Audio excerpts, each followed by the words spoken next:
साथ संगत जी, प्यार से कहना धन निरंकार जी। आशा करती हूँ आप सभी बहुत अच्छे होंगे। आप सभी का बहुत बहुत स्वागत है। एक नई साखी के साथ फिर से हाजिर हूँ मैं। चलिए आज की साखी सुनते हैं। साथ संगत जी, एक बहुत प्रसिद्ध संत थे जिन्होंने समाज के कल्याण के लिए एक मिशन शुरू किया। अब अपने मिशन को आगे बढ़ाने के लिए उन संत को तन मन और धन तीनों की ही आवश्यकता थी। इस कार्य में उनके अनेक शिष्यों ने तन और मन से भाग लिया और इन कार्यकर्ताओं ने धन के लिए दानियों को खोजना शुरू किया।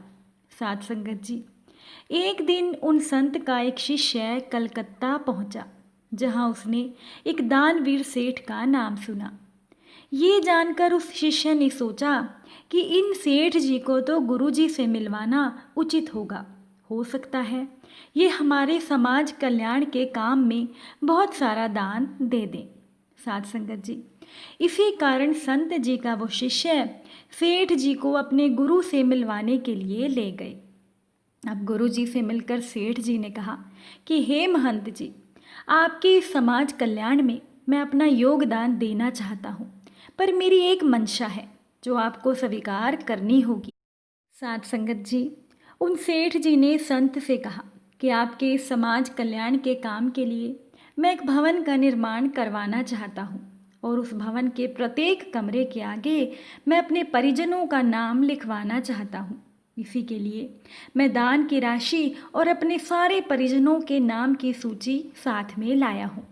ये कहकर सेठ जी ने दान की राशि और परिजनों के नाम की सूची गुरु जी के सामने रख दी। साथ संगत जी, वो संत जी थोड़े तीखे स्वर में वो दान वापस लौटा देते हैं और अपने शिष्य को डांटते हुए कहते हैं कि हे अज्ञानी, तुम किसे साथ लेकर आए हो? ये तो अपने परिजनों के नाम का कब्रिस्तान बनाना चाहते हैं।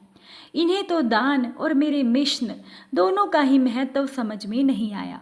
साथ संगत जी, अब संत जी की बात को सुनकर सेठ जी बहुत हैरान थे, क्योंकि उन्हें इस तरह से दान लौटा देने वाले संत कभी नहीं मिले थे। इस घटना से सेठ जी को दान का महत्व समझ में आया और कुछ दिनों के बाद आश्रम आकर उन्होंने श्रद्धापूर्वक हवन किया और निस्वार्थ भाव से दान किया। और तब सेठ जी को आंतरिक सुख जो प्राप्त हुआ, वो पहले उन्हें कभी किसी दान से प्राप्त नहीं हुआ था।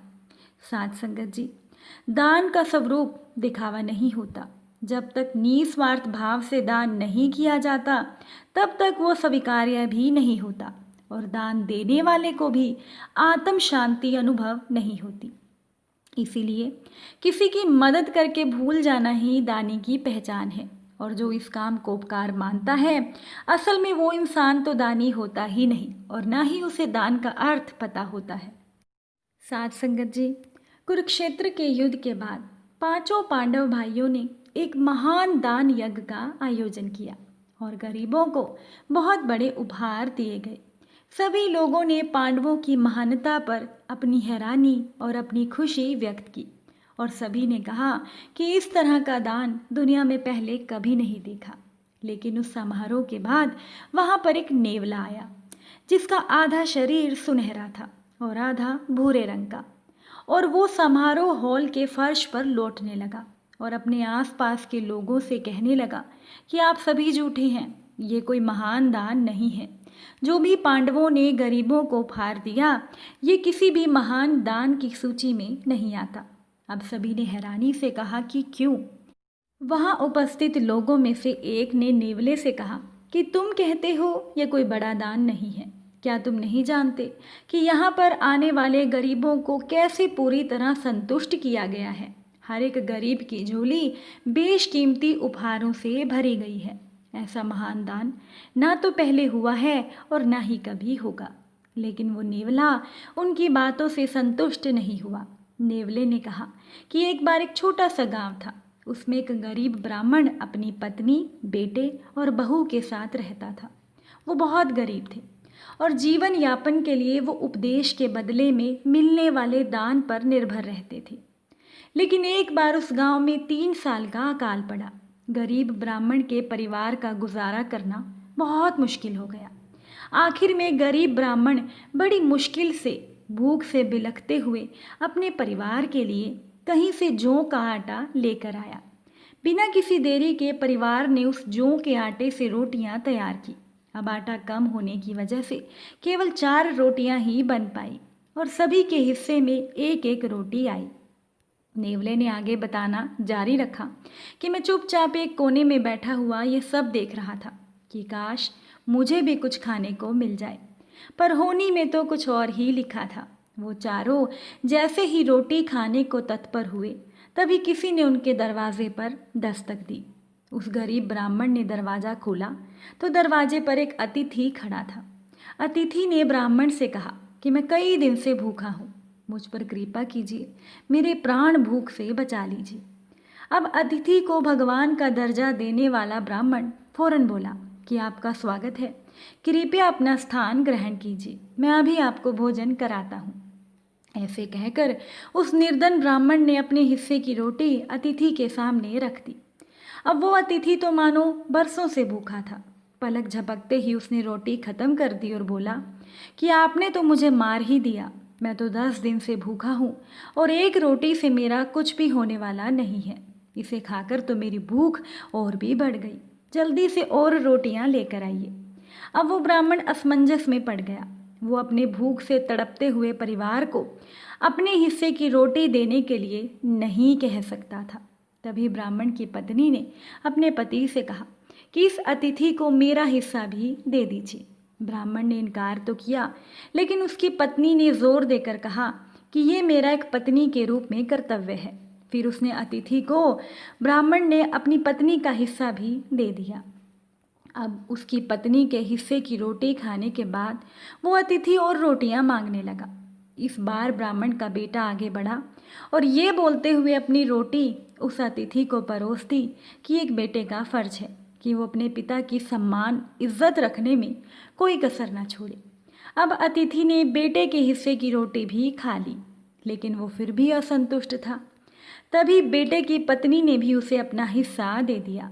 अब अतिथि वो पत्नी के हिस्से की रोटी खाकर संतुष्ट था, क्योंकि उस अतिथि को पर्याप्त खुराक मिल चुकी थी।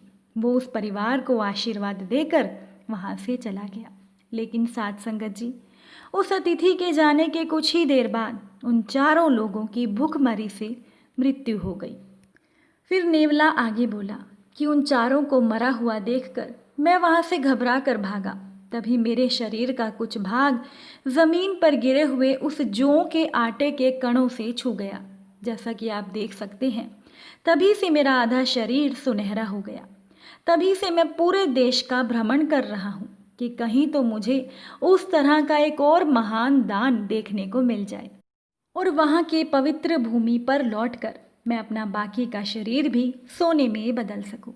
लेकिन अब तक मुझे उस उच्च कोटि का दान देखने को नहीं मिला, इसीलिए मैं कहता हूँ कि ये कोई महान दान नहीं है। वो पांडवों से नेवला कहने लगा कि आप सभी लोग अब पूरा राजकाज संभालते हैं, तो आप बेशकीमती उपहार भी गरीबों को दे सकते हैं, लेकिन महान दान तो इस ब्राह्मण का था जिसने अपने और अपने परिवार के हिस्से की रोटी भी उस अतिथि को दे दी, चाहे वो खुद भूख से तड़प रहे थे। साथ संगत जी, एक होता है दान करना और दूसरा होता है पुण्य करना। अब दान से भी पुण्य का महत्व ज़्यादा होता है।